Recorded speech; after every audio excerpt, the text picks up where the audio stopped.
Di antara mereka ni talbis iblis ke atas Rafidah. Yang di antara mereka ni sebagian besar mereka ni adalah pengikut kepada Khomeini. Zaman sekarang ni revolusi Islam Iran itu dia buat dan dia telah mati, tapi Allah Taala pelihara kita daripada pembohongan dan juga penyesatan beliau. Orang apa Khomeini Baik, dia macam ni bila berkaitan Rafidah, kalimah Rafidah ni dia menuju kepada Syiah Imamiyah, Syiah Imam 12. Kadang-kadang ada orang kita dia ingatkan bahawa Syiah Imam 12 lain, Ja'fariyah lain. Sebenarnya itu semua benda sama. Kalimah Ja'fariyah tu dia merujuk pada Imam Ja'far As-Sadiq. Ja'far As-Sadiq itu anak kepada Muhammad Al-Baqir, anak kepada Ali Zainal Abidin, anak kepada Husain bin Ali bin Abi Talib. Jadi sebenarnya dia kumpulan yang sama. Cuma berdasarkan i'tiqad digelar mereka ni Imamiyah sebab mereka percaya kena ada 12 imam lepas Nabi SAW. Dan dia dirujuk kepada Ja'far, salah seorang di antara imam 12 tersebut. Itu maksud sebenarnya bila kata Ja'fariyah. Normally dia orang panggil Ja'fariyah ni pada mazhab fiqh. Imamiyah tu pada i'tiqad mereka ada 12 imam yang mesti ada. Itu kadang orang kita salah faham, dia kata ini lain, ni imam, diorang ni Imamiyah, ni Ja'fariyah.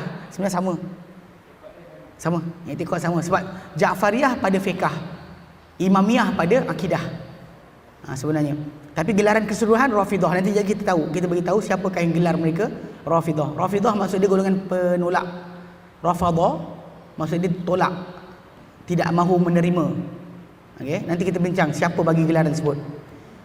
Qala al-musannif, berkata pengarang buku kita, wa kama labasa iblisu ala haula'il khawariji hatta qatalu Aliya ibn Abi Talib, sebagaimana telah membuat penyamaran iblis ke atas golongan berkenaan yang kita bincang hari itu golongan Khawarij, sehingga mereka memerangi Ali bin Abi Talib.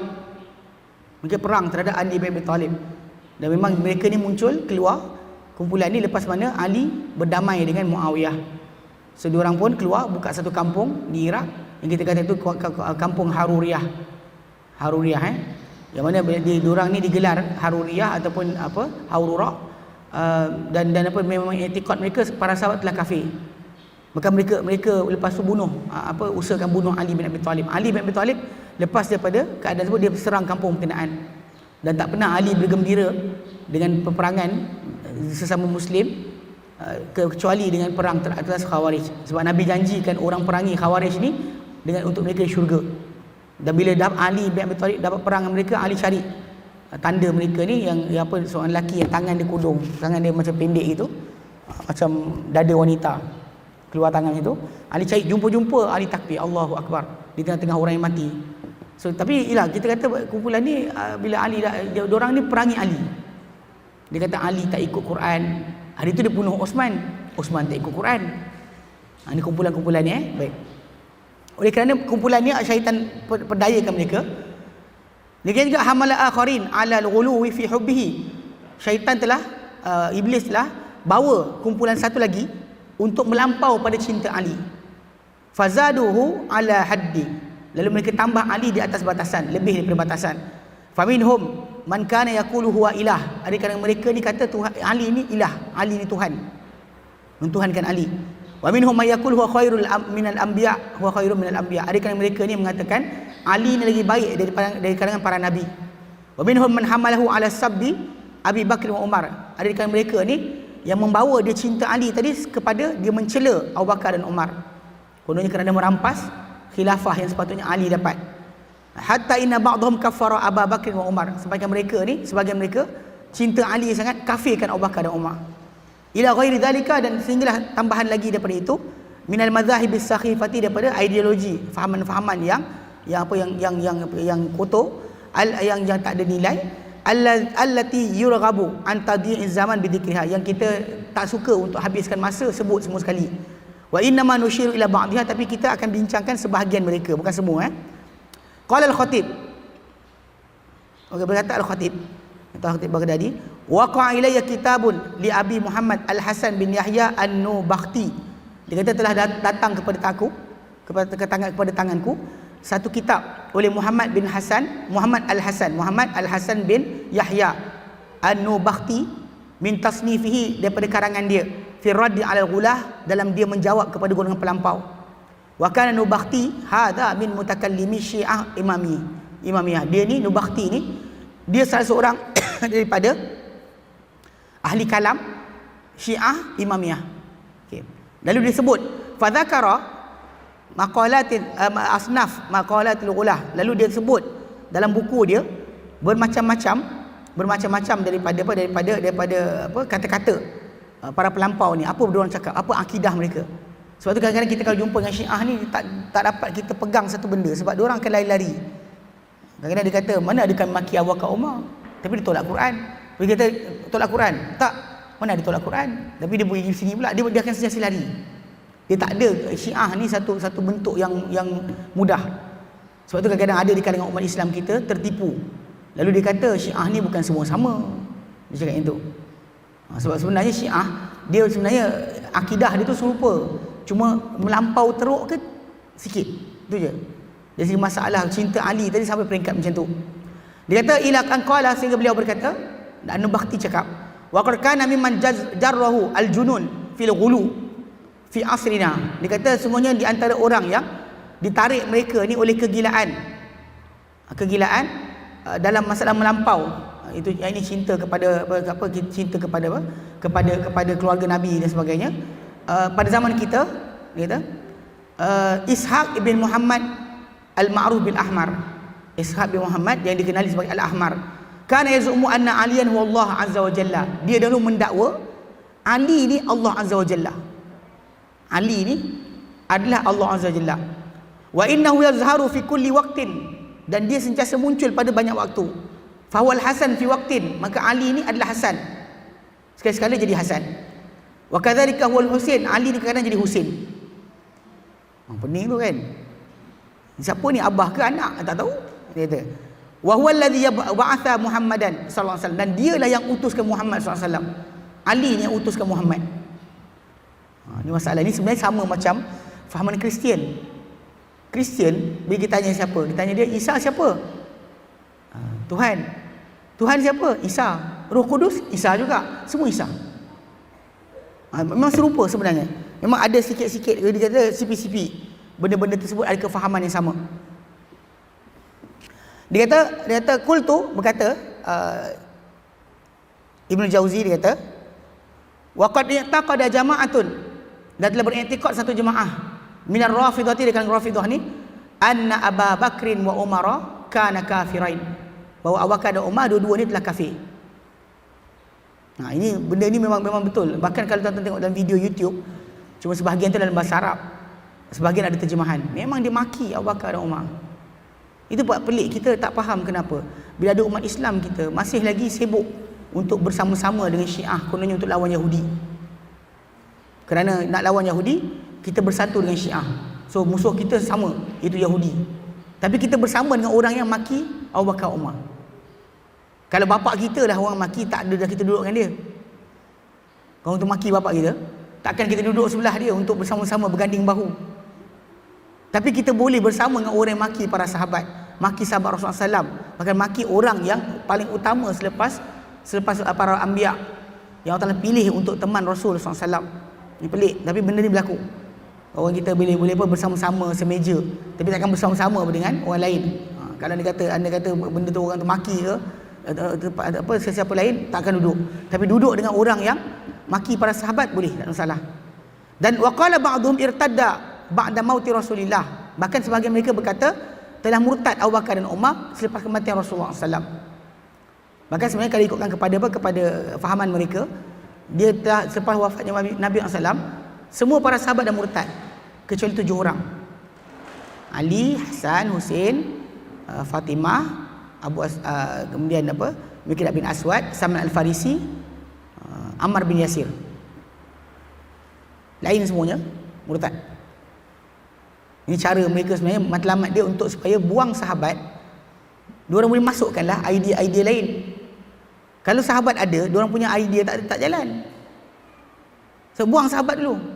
So para sahabat bersetuju untuk ambil Abu Bakar jadi khalifah. So diorang buang sahabat. Buang semua. Buang semua sekali, dia kata. Wa minhum may yaqulu bitabarri min ghairi Ali. Ada kalangan mereka ni kata lepas diri, tak nak ada kaitan dengan semua kecuali Ali. Semua para sahabat dibuang kecuali Ali. Wa qad ruwina anna syi'ata talabat Zaida bin Ali bitabarri mimman khalafa Aliyan fi imamatihi famtana'a fi dhalik min dhalika farafaduhu fasummu ar-rafidata. Dan telah kita riwayatkan, kita ceritakan dahulu bahawa Syiah dahulu di Kufah meminta Zaid bin Ali. Zaid bin Ali ni adalah Zaid bin Ali Zainal Abidin. Dia adalah anak kepada Ali Zainal Abidin bin Husain bin Ali bin Abi Talib. Ni cucu Husain, cucu kepada Husain bin Ali bin Abi Talib. Dia sebenarnya yang mula-mula sekali menuntut khilafah. Kan lepas Husain mati, lepas tu Ali Zainal Abidin, lepas tu anak dia ada dua anak kepada Ali Zainal Abidin tu dua.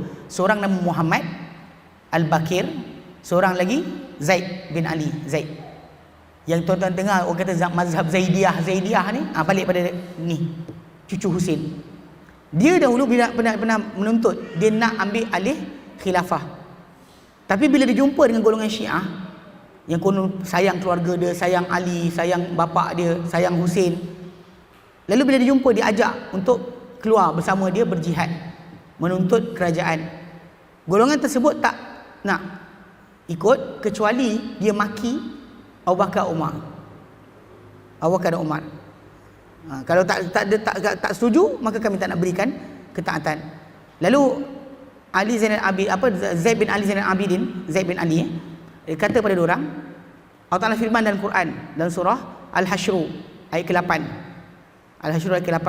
Allah Ta'ala nyatakan, a'udzubillahi minasyaitonir rajim. Lil fuqara'il muhajirin alladhina ukhriju min diyarihim wa amwalihim. Bagi orang-orang fakir, muhajirin. Siapa orang fakir muhajirin? Alladzina ukhriju min diyarihim wa amwalihim. Yang diusir mereka daripada harta mereka dan juga rumah mereka. Yabtaguna fadlan minallahi wa ridwana. Mereka cari kelebihan Allah Taala dan redha Allah Taala. Wa yansuruna Allah wa rasulah, dan mereka bantu Allah dan juga Rasulnya. Ulaika humus shadiqun, mereka lah orang yang benar. Dia cakap pada golongan Syiah, korang ini ke? Ini ayat ni korang ke? Ayat nombor 8 Al-Hashr korang ke? Lalu golongan Syiah kata bukan. Dan ini muhajirin. Dibaca pula ayat berikutnya, ayat ke-9 surah Al-Hashr. Walladzina tabawwa'ud dara wal imana min qablihim, dan golongan yang mempersiapkan negeri dan iman sebelum orang muhajirin sampai. Yuhibbuna man hajara ilaihim, mereka cintakan orang yang berhijrah kepada mereka. Wala yajiduna fi sudurihim hajatan mimma utu, dan tak dapati dalam diri mereka sebarang keinginan untuk apa mereka beri. Tak ada mereka berikan apa, sekongsi dengan orang muhajirin, tak tunggu dapat balasan. Wa yu'thiruna ala anfusihim, dan mereka lebihkan orang lain ke atas diri mereka, walau kana bihim khassasah, sekalipun mereka ada kesusahan. Wa may yuqashuha nafsihi fa ulaika humul muflihun, siapa-siapa dilindungi daripada kebakhilan dirinya, dialah orang-orang yang berjaya. Lepas tu Zaid bin Ali kata, korang orang ni ke? Tadi nombor 8 korang bukan kan? Muhajirin korang bukan. Ansar korang Ansar ke? Diorang kata bukan.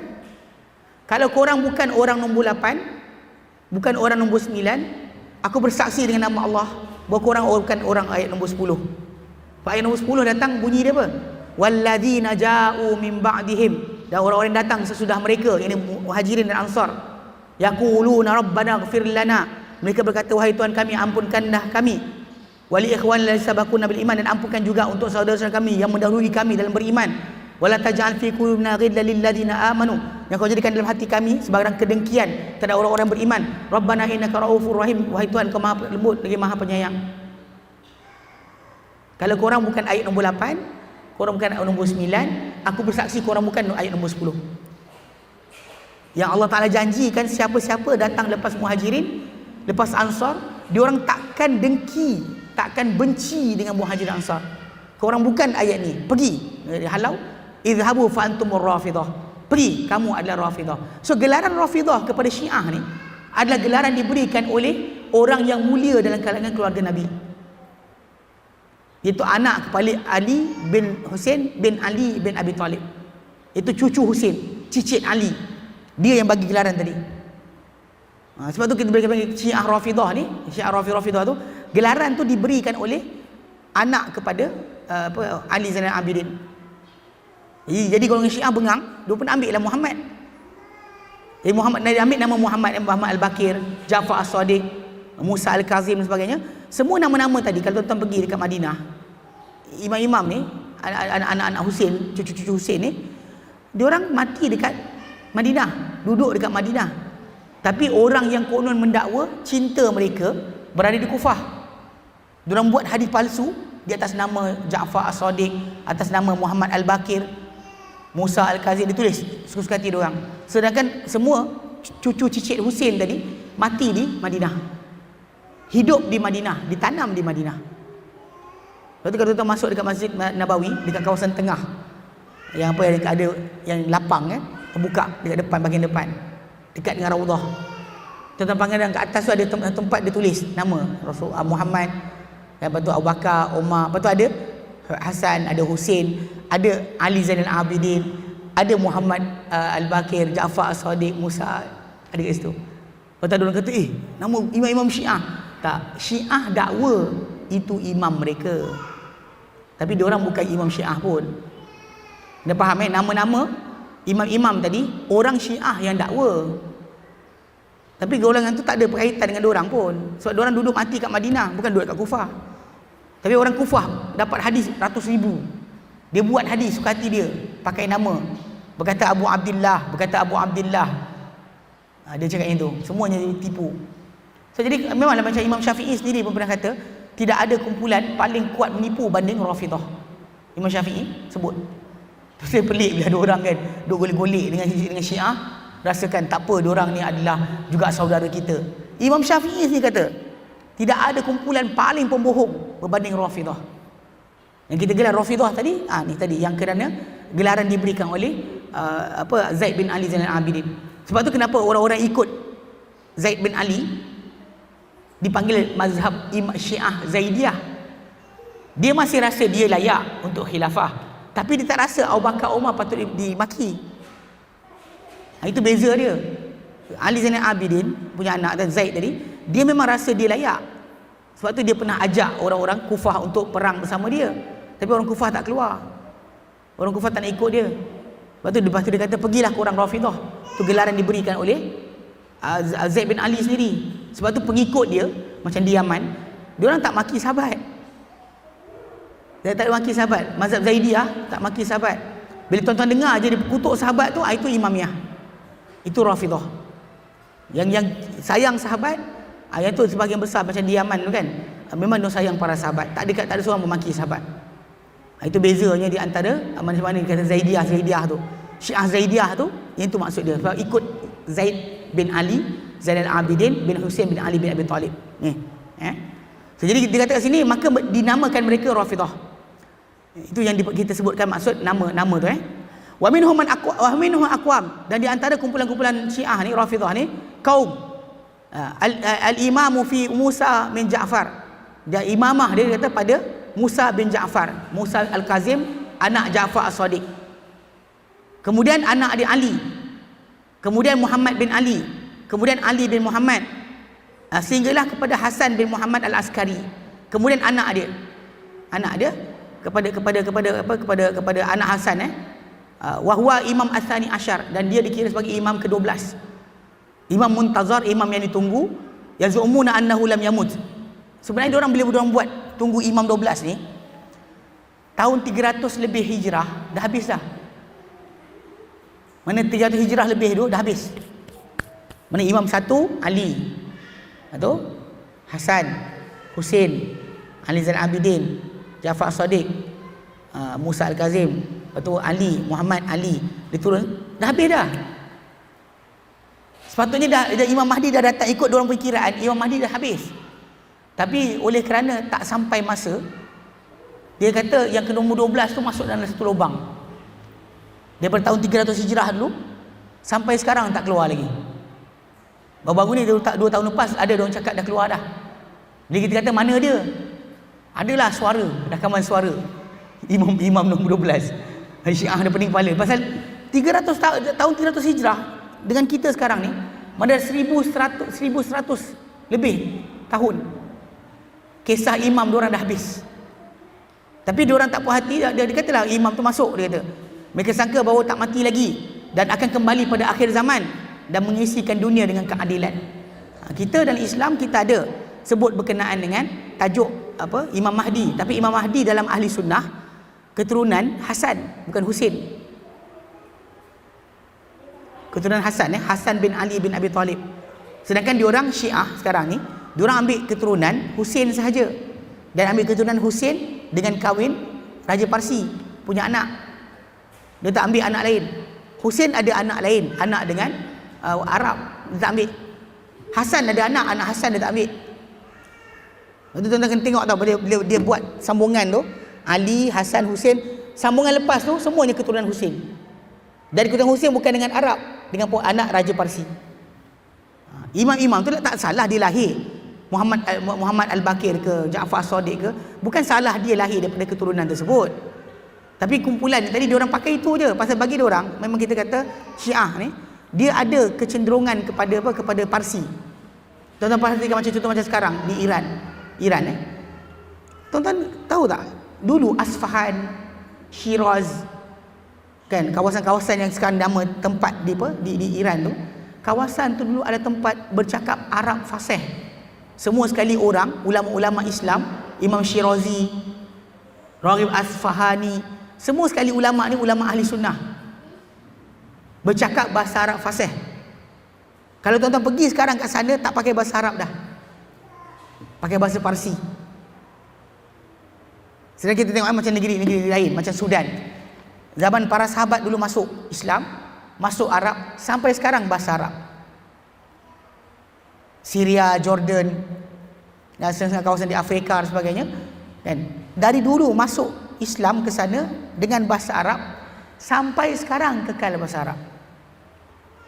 Tapi Parsi atau sekarang ni Iran dah tukar jadi Arab, pakai bahasa Arab Fushah, tiba-tiba sekarang balik kerajaan jadi Parsi balik. Nampak tak?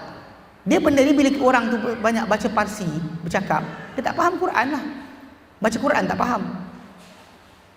Dia gunakan bahasa Parsi, bahasa pengantar. Tidak ada semulia dengan bahasa Arab. Ini kena penting tuan-tuan perhatikan. Sebab dulu kawasan-kawasan macam Asfahan, Shiraz dan sebagainya, kawasan tu adalah pusat ilmu umat Islam. Pusat ilmu umat Islam.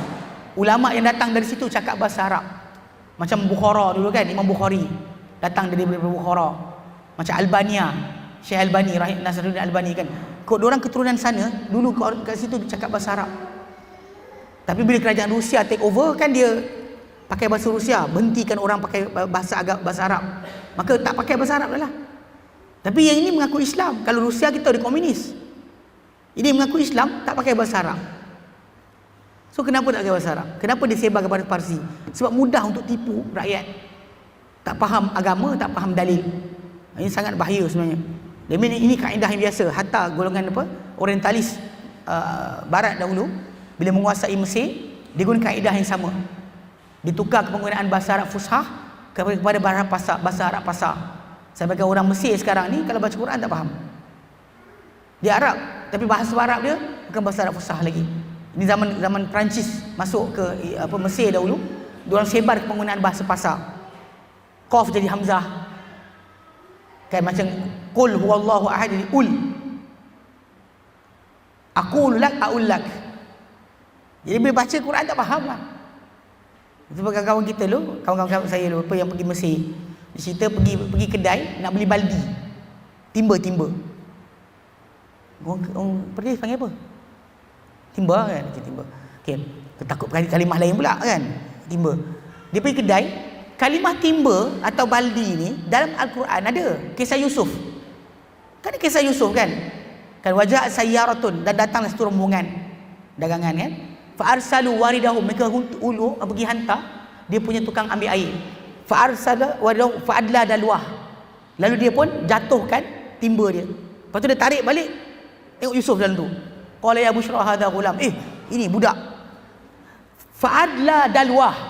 Dia turunkan adalah dalwah, dalwun. So budak ni pakai bahasa ni pergi kedai. Dalwun, dia nak beli dalwun. Quran pakai bahasa tu.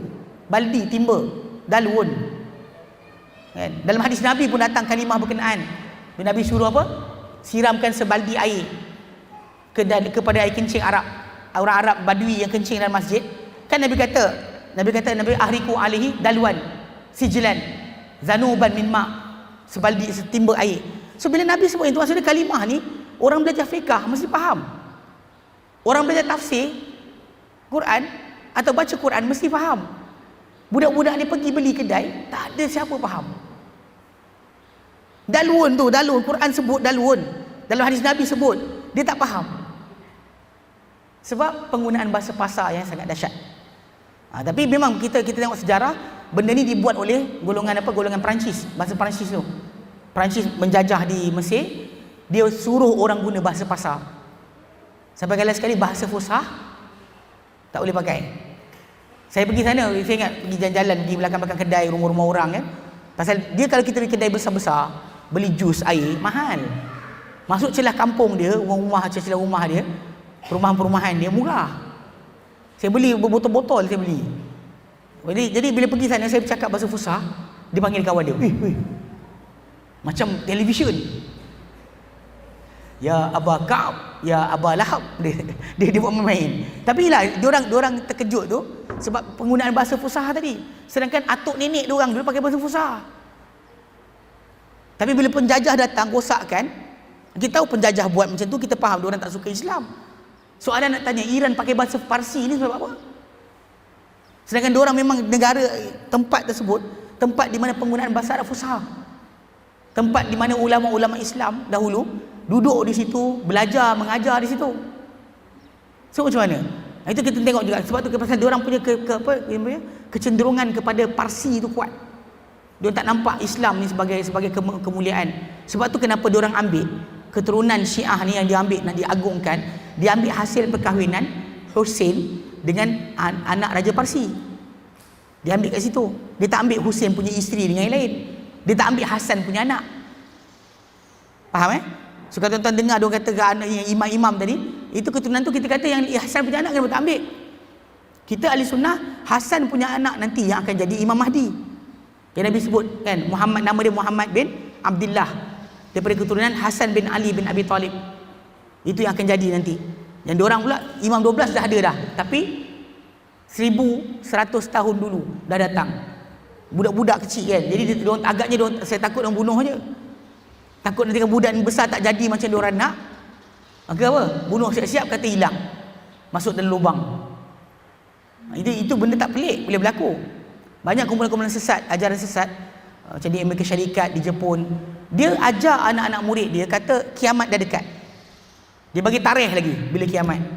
Tiba-tiba hari tu datang, kiamat tak jadi. Kiamat tak jadi. Tahu dia buat apa?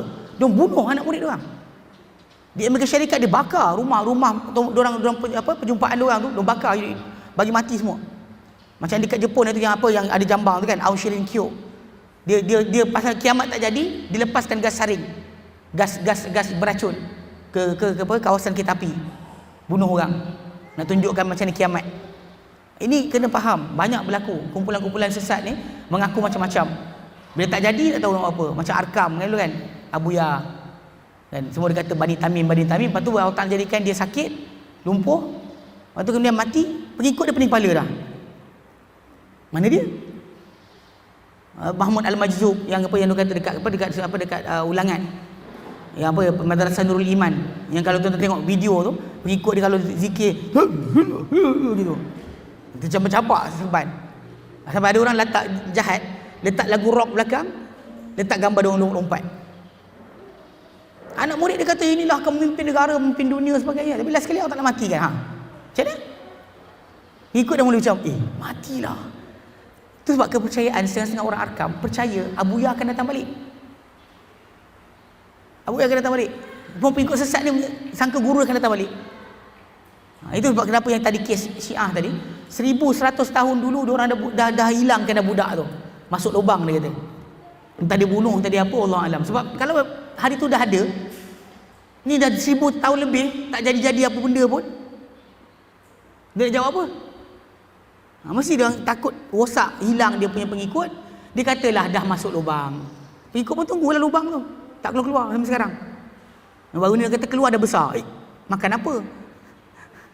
Dia kata ini alam ghaib, dia kata. Ini jaga-jaga Memang berlaku macam ni, sampai macam tu sekali. Dia kata, dan disebut kat sini, wa kan Abu Mansur Al-Anjli. Abu Mansur Al-Anjli dia kata, yaqulu bi intizar Muhammad bin Ali Al-Baqir. Dia menanti datang balik Muhammad bin Ali Al-Baqir. Muhammad bin Ali Zainal Abidin. Ini adik kepada Zaid bin Ali. Kan Zaid bin Ali Zainal Abidin, ini Muhammad bin Ali bin Zainal Abidin. Muhammad bin Ali Zainal Abidin. Wa yad'i annahu khalifah. Dan Abu Mansur Al-Anjli dia kata ini khalifah. Dia mati dah. Wa annahu urija bihi ila sama'. Dia tambah bahawa Muhammad bin Ali ni adik kepada Zaid bin Ali Zainal Abidin yang kata Rafidah tu Rafidah. Adik dia ni dia kata dia dah bawa naik ke langit. Mi'raj ke langit gitu. Famasahu rabbu biyadihi ala ra'si. Lalu Allah Taala sentuh kepala dia dengan tangan Allah Taala. Ini benda-benda pelik yang dalam kesyuaran mereka Wa za'ama annahu al-kisfu saqitu minas sama'. Dan dia kata bahawa ini Muhammad bin Ali ni dialah kepengan yang dimaksudkan akan jatuh dari langit. Kepengan dari langit akan jatuh, inilah dia. Sebelum kiamat dia kata. Orang kita macam, tapi lah Syiah percaya ni. Syiah percaya. Okay. Dia kata wa kana ta'ifatu minar rafidati yuqal laha al-janahiyah. Dan ada satu kumpulan daripada Rafidah ni yang dinamakan Janahiyah. Okay. Yang mana dia kata mereka ni wahum ashabu Abdullah bin Muawiyah bin Abdullah bin Ja'far Dzil Janahain. Dia kata mereka ni adalah pengikut kepada Abdullah bin Muawiyah bin Abdullah bin Ja'far Dzil Janahain yang mempunyai dua sayap. Janahiyah tu sempena nama gelaran tuan dia. Memang kebanyakan kumpulan-kumpulan sesat dia akan nama ikut gelaran ketua. Macam Naqsyabandi ke kan apa Qadiani ke. Semua tu nama kepada nama orang-orang yang diikut. Dia kata. Dia kata kat sini dia kata apa? Yaqulu inna ruhal ilah. Dia kata roh Tuhan darat fi aslabil anbiya, telah berkitar pada sulbi para nabi wal auliya dan para wali, ila anintaha ila Abdullah, sehinggalah ia sampai kepada Abdullah bin Muawiyah. Awa annahu lam yamut, dan dia tak mati. Wa huwal muntazar, dialah yang dinanti-nantikan. Ini masalah macam sama macam kes ni lah yang kata bahawa apa Nur Muhammad tu daripada para anbiya turun pada ni sampai kepada Nabi Muhammad. Itu sama juga, sebiji. Cuma yang ini diletakkan kepada ketua dia. Fahaman kononnya ia cahaya Tuhan. Nur Muhammad kan dalam tu turun kepada para anbiya, last sekali turun pada Abdullah, lepas tu turun kepada Muhammad. Lepas tu itu dia kata Nur Muhammad tu. Yang ini pun sama juga, roh Tuhan duk kita turun-turun dekat tulang sulbi para anbiya, berakhir dengan turun pada apa dia kata Abdullah bin Muawiyah yang dikatakan sebagai yang dinantikan oleh mereka sebagai Mahdi. Wa minhum ta'ifatun yuqal laha al-Ghurabiyah. Okay. Dan dari kalangan mereka ni yang namakan kumpulan Ghurabiyah. Ni sempena nama ketua diorang juga. Yuthbituna syirkata aliyin fin nubuwah. Mereka mensabitkan perkongsian Ali pada kenabian. Mana Ali dengan Nabi kongsi. Kenabian tu bukan milik Nabi Muhammad seorang. Ali pun Nabi juga. Kongsi dengan Nabi Muhammad sallallahu alaihi wasallam. Ini masalah. Kita kata. Dan juga ada ta'ifatun, ada kumpulan lain yuqalu laha al-mufawwidah. Kumpulan ni kumpulan mufawwidah, yaquluna, mereka kata innallaha azza wa jalla khalaqa Muhammada. Dia orang kata Allah Taala ciptakan Nabi Muhammad. Thumma fawwada khalqal alami ilaihi. Kemudian mereka kata Allah Taala serahkan penciptaan alam pada Nabi. Ini kumpulan, kalau tuan-tuan dengar dulu ada seorang tuan-tuan guru yang setengah pondok dan sebagainya, dia kata Muhammad Muhammad yang terbesar, Allah tak tara mana. Ini macam nilah. Konon serah pada Nabi. Sebab tu kadang-kadang banyak di kalangan mereka ni konon minta dengan Nabi. Minta dengan Nabi. Bukan dia minta ya Allah macam Yahudi buat. Yahudi buat pun bentuk dia macam ni. Dia kata ya Allah menangkanlah kami dengan Nabi akhir zaman. Ya Allah demi kitab akhir zaman menangkanlah kami. Itu cara Yahudi. Ya Allah demi hak Muhammad, demi hak sekian, menangkanlah kami. Itu cara mereka. Kumpulan yang sesat lagi teruk Yahudi. Sebab dia terus minta pada Nabi. Saya tuan dengar dengan kadang qasidah tu bunyi dia isfa' lana ya Rasulullah. Beri syafaatlah kepada kami, beri syafaat kepada kami wahai Rasulullah. minta pada Nabi tak boleh. Nabi tak ajar kita minta pada Nabi. Kalau tawasul yang cara yang kaedah yang macam Yahudi buat tadi pun lebih selamat banding dengan kumpulan-kumpulan ni punya dakwaan. Sebab dua orang Yahudi dalam Quran Karim Allah Taala nyatakan dalam surah Al-Baqarah ayat 89 Al-Baqarah Allah Taala nyatakan walamma ja'ahum kitabun min indillahi musaddiqul lima ma'ahum, dan apabila datang kepada mereka kitab dari Allah Taala yang benarkan apa di tangan mereka. Wa kanu min qablu yastaftihuna 'alal ladzina kafaru, dan mereka sebelum dari itu minta menang dengan Nabi tadi ke atas orang-orang kafir. Memang Ibnu Abbas ceritakan Yahudi dulu, diorang kata, ya Allah, demi Nabi akhir zaman, demi kitab akhir zaman, menangkan kami. Dekat sini punca kenapa orang-orang Ansar, iaitu orang Aus dan Khazraj Madinah, diorang cepat kenal Nabi. Sebab orang Yahudi duk cerita Nabi akhir zaman. So diorang dengar, diorang tanya siapa? Diorang ceritalah, Yahudi cerita. Bila diorang pergi ke Mekah, tengok Nabi Muhammad SAW, terus diorang kata apa? Inilah Nabi yang jiran-jiran korang Yahudi duk cerita. Cepat ambil. Sebelum orang lain ambil. Pasal diorang lihat, memang nampak dengan jelas ciri-ciri tersebut yang apa Yahudi cerita pada Nabi. Pasal diorang duk asyik tawasul depan Aus dan Khazraj dengan Nabi. Akhirnya diorang cerita sifat Nabi. So Aus Khazraj kenal Nabi. Sebab tu Muaz bin Jabal dahulu ketika dia jumpa dengan jiran-jiran Yahudi dia kata, korang dahulu kata Nabi akan datang, ni dah datang, kenapa korang lari? Tuan kata falamma ja'ahum ma arafu kafaru bihi, bila datang pada mereka benda mereka kenal, mereka kufur dengannya. Fala'natullahi 'alal kafirin, maka laknat Allah kata orang yang kafir. So maksudnya dekat sini kita perhatikan, Yahudi dulu tawasul dengan Nabi. Tapi cara tawasul dia kata, ya Allah, dengan Nabi akhir zaman, dengan kitab akhir zaman, macam orang tu kata bihaqi Yasin, bihaqi Muhammad, macam tu. Itu tahap pertama lah, tahap yang kita kata dah dipercanggahkan dah cara tersebut. So Allah Ta'ala tidak dipaksa untuk berikan apa-apa dengan nama sesiapa. Kita minta, ya Allah, aku minta pada engkau.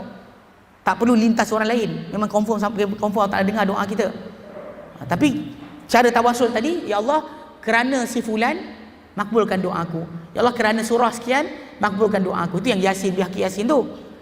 Tapi yang kumpulan ni kadang-kadang bukan minta macam tu. Dia minta direct kepada Nabi. Isfa' lana kan, isfa' lana. Kan?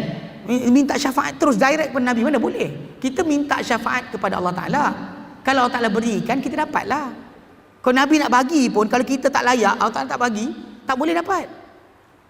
Dah ada tanda pada kita, tanda kita orang beriman. Malaikat sekat, Nabi kata, meh sini, itu umat aku, itu sahabatku.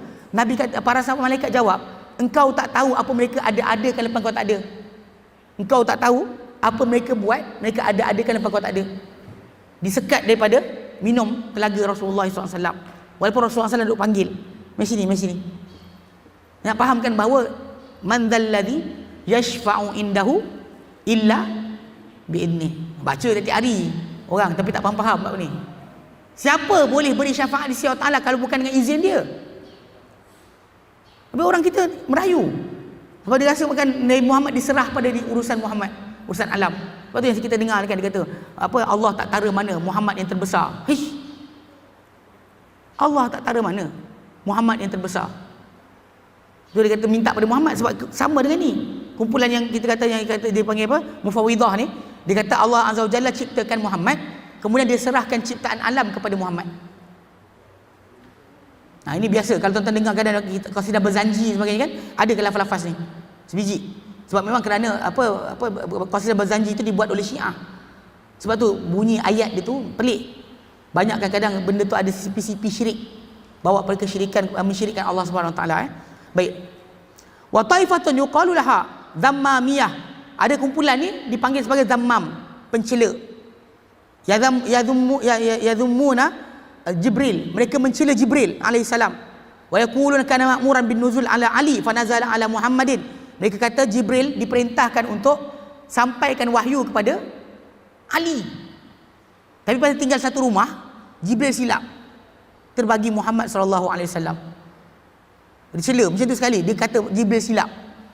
Ini masalah kita, sebab kita kena faham bila Allah Taala kata maksum para anbiya, maksum para malaikat, Dia maksum tadi dalam masalah yang paling besar adalah ni, tajuk ni.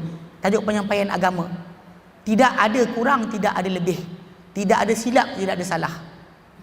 Kalau orang tu start kata saja satu benda ni silap, dan semua agama boleh lebur. Boleh lebur semua agama. Entah-entah solat bukan 5, 1 je. Tapi Jibril silap.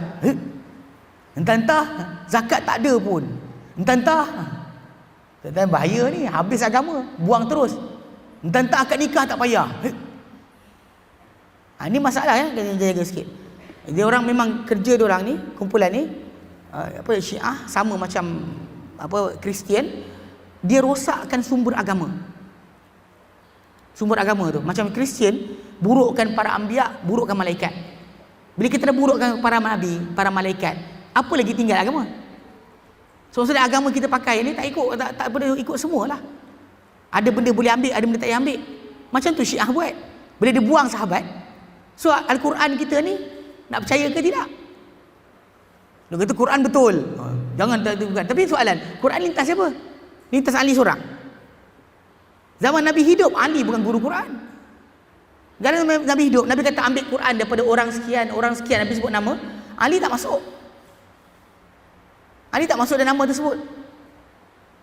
So jadi masalah bila dia orang kata Al-Quran. So kita Quran yang kita ada ni lintas Ali semua. Mana ada?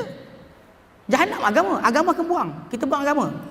Tak ada apa tinggal daripada agama Islam. Ini bahaya dia. Qala Ibnu Aqil, berkata Ibnu Aqil, az-zahiru, yang zahir adalah anna man wada'a madhhab ar-Rafidah qasada ta'na fi asli din wan nubuwah. Dia kata yang zahirnya bahawa sesiapa yang meletakkan mazhab Rafidah ni, yang membuat mazhab Rafidah ni, dia bertujuan untuk membuat pertuduhan pada usul agama dan juga kenabian. Tengok macam tu je.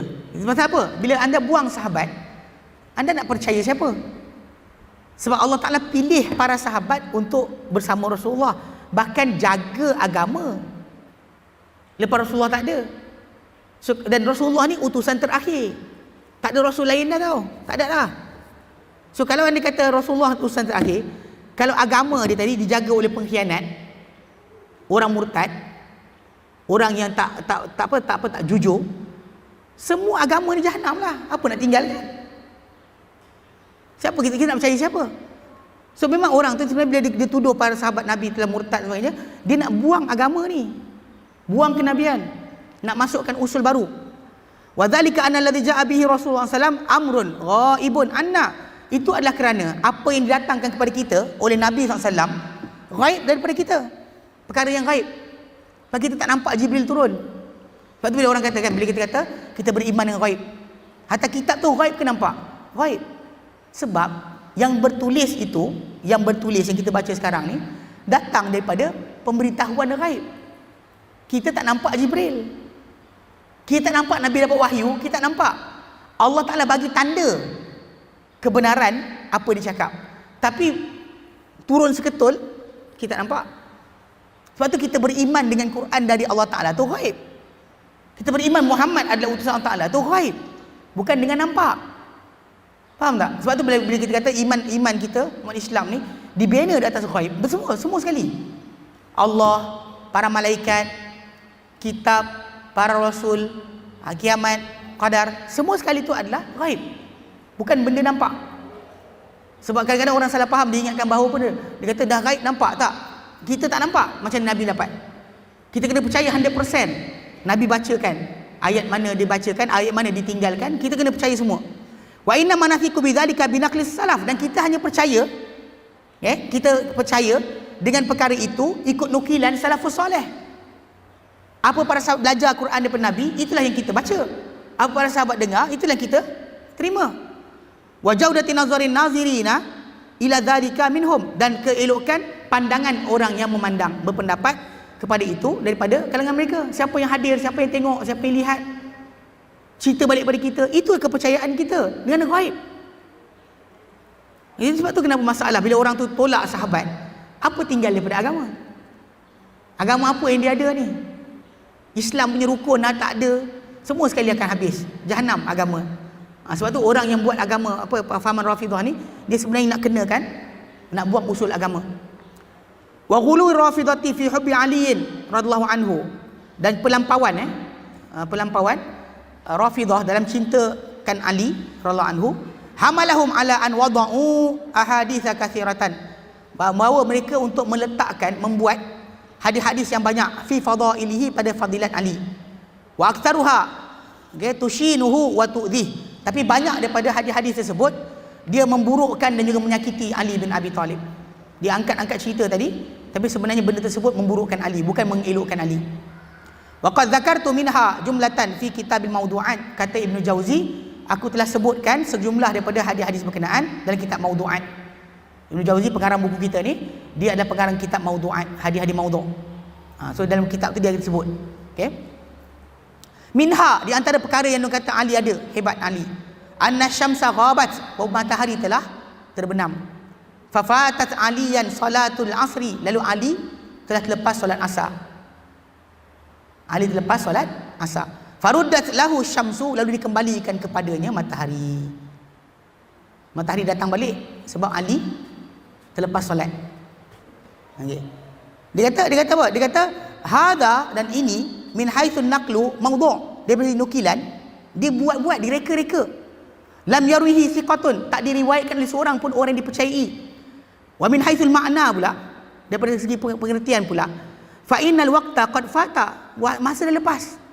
Wa auduha tulu'un mutajaddidun, dan terbit balik, masa matahari itu terbit balik adalah pengembalian terbit semula. Falam yuraddu alwaqt, maka tak dikembalikan balik waktu sebenarnya. Tapi dekat situ ada masalah. Ali buat apa sampai solat lambat? Ada masalah tau, yang diorang tak nampak. Diorang main-mainkan Ali kan, kat situ punya nama. Yang diorang tak nampak, diorang letakkan Ali kepada perangai yang tak elok. Itu lewatkan solat. Kalau solat terlewat kerana buat kerja yang syar'i, Nabi pernah buat dengan para sahabat. Itu ketika gali parit kan, Nabi tinggal solat zuhur, asar. Nabi solat zuhur dan asar dalam waktu maghrib. Tak ada masalah kan. Macam Nabi sendiri pernah bangun terlewat subuh, Nabi jaga tengah perjalanan tu, Nabi jaga, tengok kan, tunggu. Kemudian Bilal bin Rabah dia kata, ya Rasulullah, pergilah kau rehat, tidur, aku jaga. Engkau tidur, aku jaga, nanti aku azan. Lalu Bilal pun dia sandar kat unta, menghadap matahari terbit, tunggu subuh. Nabi tidur, tiba-tiba semua tidur dengan Bilal sekali tidur. Nabi asal jaga, Bilal suruh tidur. Jadi Nabi terjaga mula-mula, Nabi kejut semua para sahabat, alih tempat dan solat. Tak patah balik pun, turun balik matahari. Tak. Kita ada hukum fiqh dekat situ yang mudah. Maksudnya kalau kita terlepas, solat saja solat tersebut bila kita teringat. Tak perlu patah balik matahari.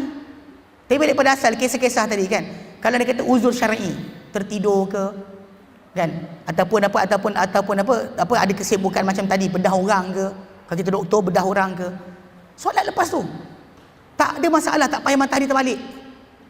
Yang soalan akan timbul adalah kenapa Ali solat lambat? Nak jawab apa? Diorang burukkan Ali bin Abi Talib. Ni cara mereka. Macam ni dikatakan Ibnu Jauzi, banyak yang diriwayatkan tadi bukan beri kelebihan pada Ali, bahkan hina Ali. Tanpa disedari menghina Ali bin Abi Talib. Matahari patah balik dia kata, sebab nak bagi Ali solat asar. Pasal Ali terlewat solat asar. Soalan kenapa lewat? Kenapa dia lewat? Ini masalah besar. Ini kadang-kadang diburukkan Ali dengan tanpa disedar. Kita pula kata tahu bahawa para sahabat Nabi lebih faqih berkenaan masalah hukum hakam. Kalau mereka terlewat kena uzur syar'i dan sebagainya, mereka akan solat tanpa sebarang masalah. Sebab Nabi kata, man nasiya salatahu falyusalliha idza dzakaraha wa laysa alaihi illa dzalik. Barang siapa yang lupa solat dia atau tidur daripada solatnya, lepas tu dia tersedar, maka solatlah solat itu ketika dia sedar, dan dia tak kena benda lain kecuali itu. Itu jelas. Setakkanlah para sahabat Nabi SAW tak tahu. Baik. Wa kadzalika, dan demikian juga wada'u anna Fatimah taghtasalat, dan mereka buat cerita bahawa Fatimah binti Muhammad telah mandi. Thumma matat, kemudian mati. Fatimah mandi kemudian mati. Wa awsat an taktafi bidzalikal ghusl, dan dia wasiatkan cukup dah dengan mandi tadi. Sebelum mati itu dah mandi, maka tak payah basuh dah mayat dia. Dia masalahnya. Geng-geng tarikat banyak cerita-cerita macam ni. Dia kata mandi, orang tu mandi. Kemudian apa? Tasbih tu dah bulat, lilit bulat, baring-baring mati. Orang datang, la ilaha illallah, dah mati dah. Dia tahu bila dia mati. Saya jumpa dekat Terengganu Kelakar. Di geng-geng ni, dia kata tok guru dia, kawan dia, kan pak saudara dia tahu bila mati. Tenung pintu rumah orang tak boleh tutup 3 hari. Tapi tak solat. Gila lagi kan? Tak solat pun dia wali. Wali apa tak solat? Ini pelik. Tak pasal orang kita kadang dia ada idea tu orang mati. Kadang manusia ni dia ada panggil apa? Ketepatan. Mana Allah Taala jadikan tepat. Dia bayar hutang, dia sekian, minta maaf, tiba-tiba mati. Itu benda tu kebetulan Allah Taala nak bagi husnul khatimah pada dia. Dia minta maaf pada semua orang, besok dia mati. Ada seorang imam dekat rumah tu. Dia letak jawatan imam. Dia naik khutbah kali terakhir.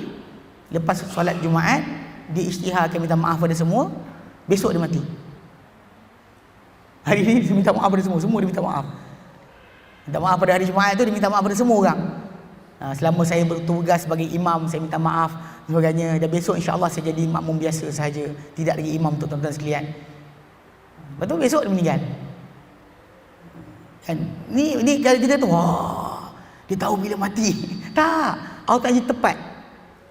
Amalan dia tu bertepatan.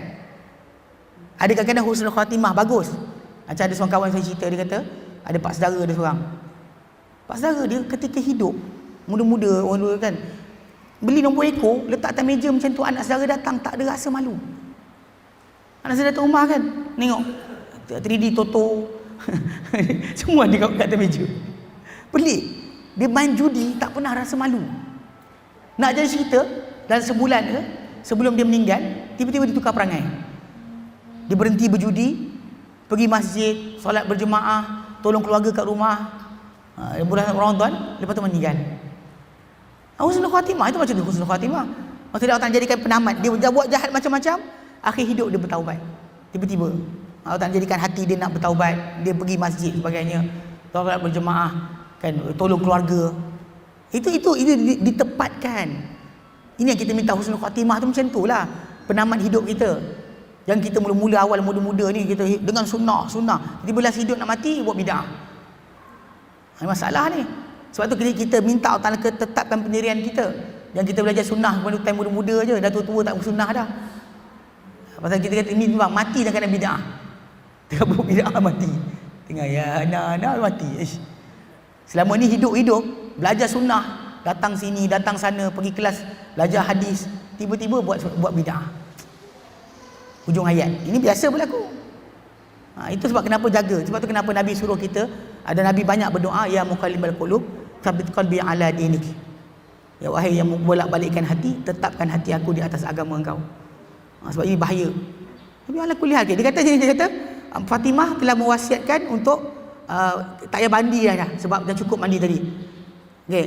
Dia kata ini masalah, dia kata wa hadza naqlu kadhbun, dan ni nukilan ni bohong.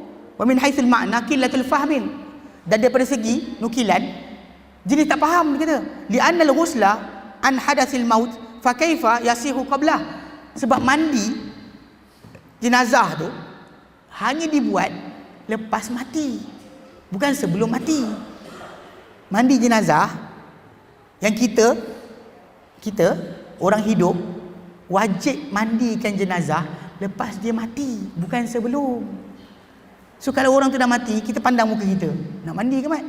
Tak payah kot, pasal dah mandi dah tadi. Mana boleh. Kita tak boleh solatkan dia, tak boleh kafankan dia, tak boleh solatkan dia kecuali lepas mandi.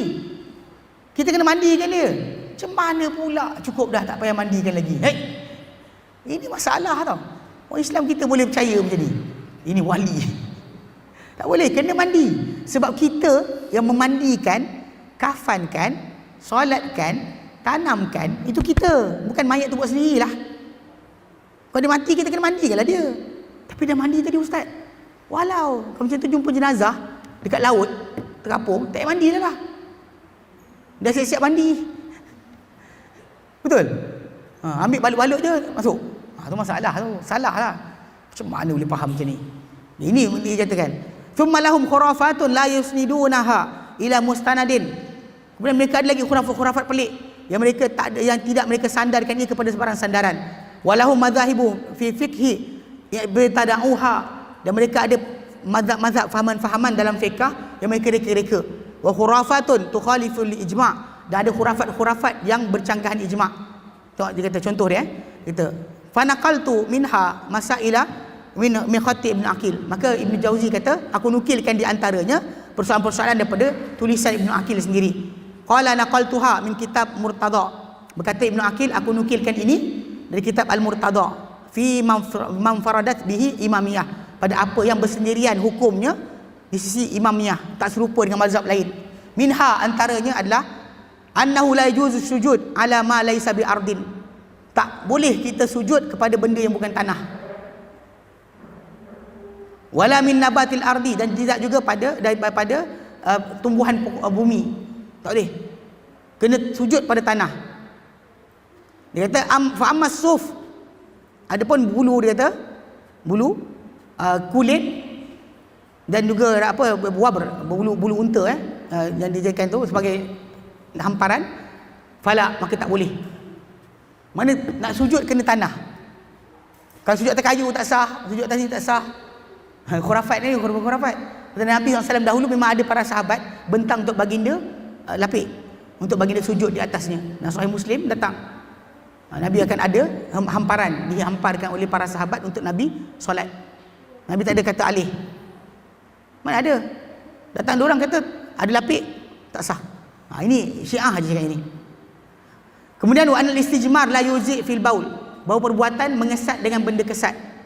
Istijmar, ketika buang air, kita gunakan batu untuk kesat kawasan keluar apa najis tu, adalah pada kencing tak boleh. Bal fil ghaiti khassatan, bahkan dia untuk punggung dia. Tai boleh, kencing tak boleh, dia kata. Tahi boleh, kencing tak boleh. Sedangkan dalam perbuatan Nabi, dua-dua Nabi buat, Nabi gunakan. Dan dalam hukum fiqh, kena pegang sini tuan-tuan, ada air, ada benda, ada tisu. Wajib tak pakai air? Soalan, wajib tak pakai air? Tuan-tuan, ada tisu, ada air, wajib tak pakai air? Kalau pakai tisu saja sah tak? Ini saya terang siap-siap, saya jawab sah. Sah. Tuan-tuan boleh pakai tisu sahaja, boleh pakai air sahaja. Tapi kalau ikut sempurna, air lagi baik. Tapi kalau tuan-tuan pakai tisu sahaja, boleh. Sebab itu memang perbuatan Nabi SAW. Betul orang kata, tapi ustaz, kalau kita sapu-sapu je macam ada bau lagi. Gatal cium siapa suruh? Janganlah sapu lepas tu jumpa, mat dia cium punggung aku ada bau ke tak? Kau bagi orang pergi cium buat apa? Ini kawasan yang dimaafkan. Kalau kat sini tak boleh. Kalau kena tahi kat sini, kena basuh. Kalau kat sini kena tahi, najis, kena basuh sampai hilang bau warna rasa. Adapun punggung, depan dan belakang, tempat tu dimaafkan. Dibolehkan pakai benda kesat sahaja atau air sahaja. Tapi ini benda ni orang kita tak faham ni, bahasa ni. Kata fiqah tak habis di situ lah. Tak ada benda boleh pakai air dewan.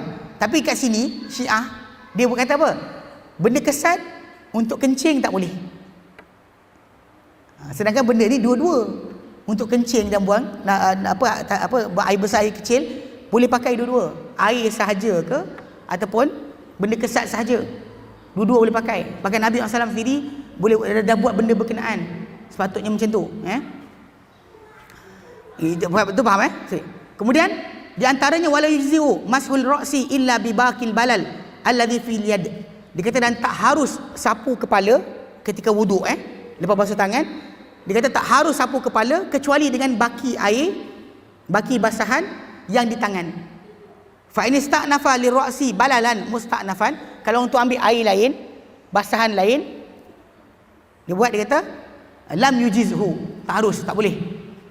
Hatta lau nasyafat yaduhu bin balal, sekalipun kalau dia dah keringkan tangan daripada keringan, lepas tu dia ambil, dia buat sekali lagi, dia kata tak boleh. Bahkan dia kata ihtaja ila isti'naf fi taharah, kena ulang balik wuduk dari kosong. Kalau air tangan tak pakai, pergi pakai air lain, ulang balik kosong, mula balik kumur-kumur, masuk air hidung, Pelik kan? Ni rasa pelik lah. Padahal Nabi SAW buat dua-dua. Nabi pernah pakai air basahan tangan dia, Nabi pernah ambil air baru dan Nabi sapu. Dua-dua Nabi buat. Tak ada alasan pun. Tapi ini pendapat mereka. Wa anfaradu bitahrimi man zana biha wa hiya tahta zaujin abada falau talaqaha zaujuha lam tahillu zani biha binikahi abada. Dan mereka bersendirian dengan pengharaman sesiapa yang berzina dengan seorang wanita dalam keadaan wanita itu ada suami dan sebagainya, kemudian kalau suami itu ceraikan bini dia, tak halal untuk si penzina lelaki tadi kahwin dengan perempuan tersebut. Pelik kan? Sebenarnya tak ada larangan pun, tapi diorang dah buat macam-macam cerita. Tak boleh. Mut'ah tak apa. Kalau orang tu berzina lepas tu bertaubat, kahwin balik tak boleh. Ini pelik ni. Wa haramul kitabiyat, dan mereka haramkan wanita-wanita ahli kitab.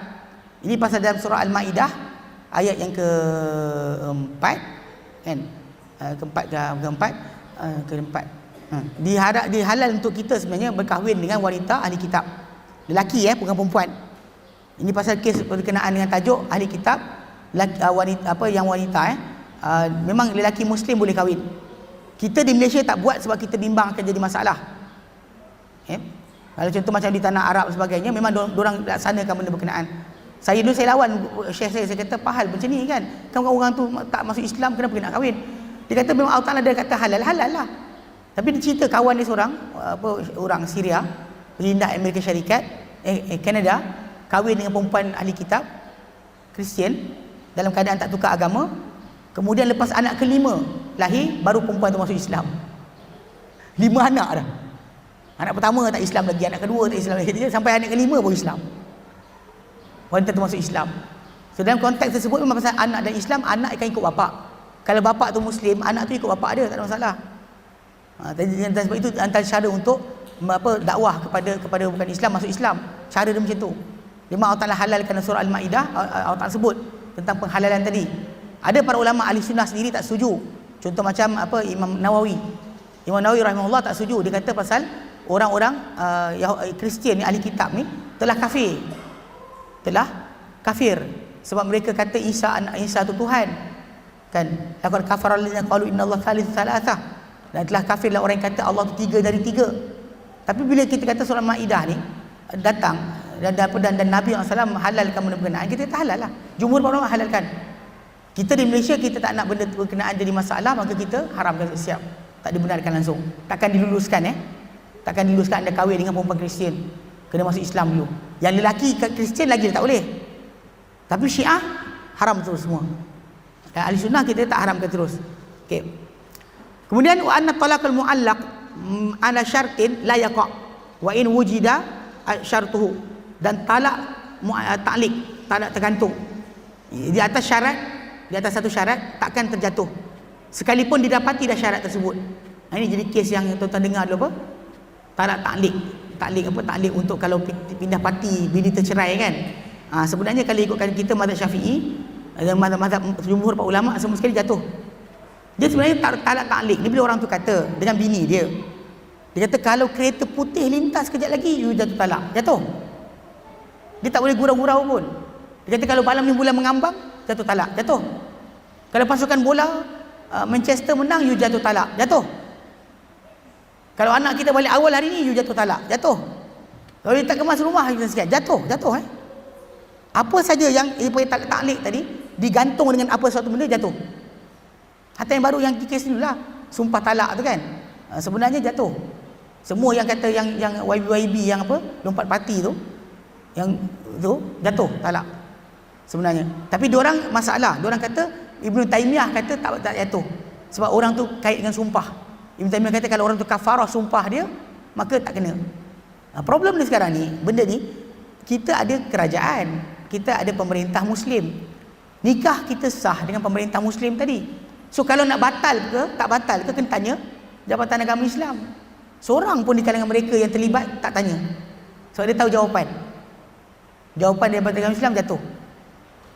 Ada tua-tua kan jatuh talak macam mana? Kalau muda-muda tadi jatuh talak macam tu boleh kahwin lain dah, dan tua-tua tak ada dah. Anak dah bercucu cicit dah kan. Tapi tak kalau lepas jawatan ahli parlimen dan sebagainya, nanti tunggu 2 penggal tak boleh masuk. Jadi kerana politik sanggup langgar hukum agama. Ini sangat haram sebenarnya. Sebab tu kenapa pada asas dia tu je, asas dia jangan lompat parti ketika pegang jawatan tu je.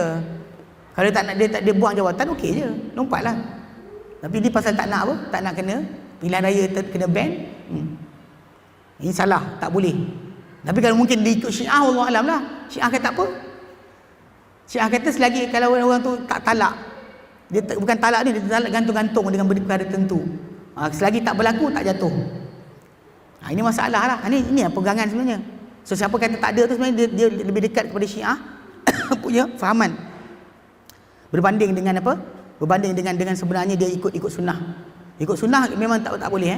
Orang tu gantung apa saja. Dia kata kalau jadi apa, jadi je benda tersebut, jatuh talak. Jadi saja benda tersebut, talak akan jatuh. Dia tak boleh nak kata tidak. Ini banyak saya perhatikan, banyak orang kita langgar. Okay. Ikut Syiah. Jadi wa anna talaqa la yaqa'u illa bi huduri syahidin adlain. Di antara juga dia kata talak tak terjatuh kecuali dengan dihadiri oleh dua saksi yang saksama. Ini masalah juga. Awak nak talak kena ada saksi baru jatuh, mana ada?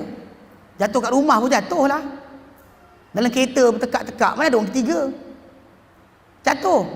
Dia bukan tunggu ada saksi. Ketika nikah ya, ketika jatuh talak tak. Orang terlafazkan talak di mana saja berlaku, jatuh terutama dalam bilik. Mana ada orang lain kat situ? Tengah ada dua saksi nak tunggu. Dia tidur ada dua saksi tunggu. Saksi tengok kalau kami ikut talak ke. Mana ada macam tu? Ini masalah pelik kan? Ini kejanggalan Syiah punya mazhab. Dan dia kata wa anna man nama an salatil isya ila an madha nisful lail wajaba alaihi istiqadha al-qada. Dia kata baru siapa yang tertidur daripada solat isyak sampai berlalu separuh malam, lepas pukul 12 dia tidur, tak solat isyak, tertidur pukul 12. Kalau kita solat je lah kan, dia tak, wajib dia bila terjaga untuk qada. Wa yusbiha shaiman, dan pagi kena puasa kafarah kerana kecuaian berkenaan. Kena cuai maka kena kata. Wa annal mar'ata idza jazzat sya'raha fa 'alaiha kafaratu mithla qatli khata'in. Dan wanita bila dia gunting rambut dia pendek, maka hendaklah dia bayar kafarah seperti bunuh silap. Bunuh silap berapa? 50 ekor unta tau. Apa benda dah orang ni. Dan kemudian wa man man syaqqa thawbahu min mauti ibnin lahu au zaujatin fa 'alaihi kafaratu yamin. Bahawa siapa yang koyak baju dia kerana kematian anaknya atau isterinya, maka wajib dia kafarah yamin. Iaitu bebas hamba atau beri makan 10 orang fakir miskin, atau pakaian 10 fakir miskin, atau puasa 3 hari. Wa anna man tazawwaja imra'atan, dan barang siapa berkahwin dengan seorang wanita walaha zaujun, dalam keadaan dia wanita tu ada suami. Dia kahwin seorang perempuan, tak tahu perempuan tu ada suami. Wa huwa la ya'lamu, dengan dia tak tahu. Lazimahu sadaqatu bi khamsati dirahimah, dia kena bayar sedekah 5 dirham. Terkahwin bini orang, akad nikah atas bini orang, tak tahu, kena bayar dirham 5 dirham. Apa? Dia kata wa anna syaribal khamri idza hudda saniyatan qutila fi thalithati. Dan dia kata peminum arak kalau dia dah dikenakan hudud kali kedua, kali ketiga dia minum lagi kena bunuh. Tak ada sebenarnya, tak ada dalam hukum Islam. Dia kata wa masailu kathiratun yatulu dzikruha, dan ada persoalan-persoalan yang banyak, yang panjang sebutannya. Kharaku fiha al-ijma', mereka cari padanya ijma'. Wa sawwalahum iblis wada'aha, dan dia kata apa? Dia kata dan telah meletakkan perkara ini iblis untuk mereka di atas bentuk ala wajhin la yastaniduna fihi ila atharin, yang mereka tidak sandar padanya kepada sebarang asar. Wala qiyas, tidak juga daripada qiyas, bal ila waqi'at, bahkan kepada peristiwa-peristiwa sahaja. Tak ada kepada hadis, tak ada kepada asar. Baik. Dia kata wa maqahibuhu rafidatu aktsaru min an tuhsa, dan keburukan Rafidah ni lebih banyak daripada boleh dihitung. Baik. Wallahu alam. Ada soalan? Itu kita simpan dulu.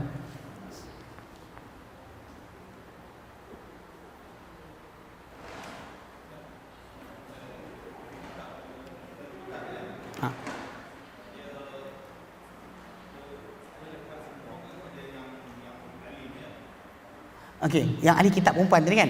Memang sebenarnya kalau ikutkan para ulama, saya sendiri secara peribadi, kalau ahli kitab tu wujud zaman Nabi, macam Ortodok atau Katolik kan, atau Koptik, yang zaman Nabi ada, kita terima semua sekali.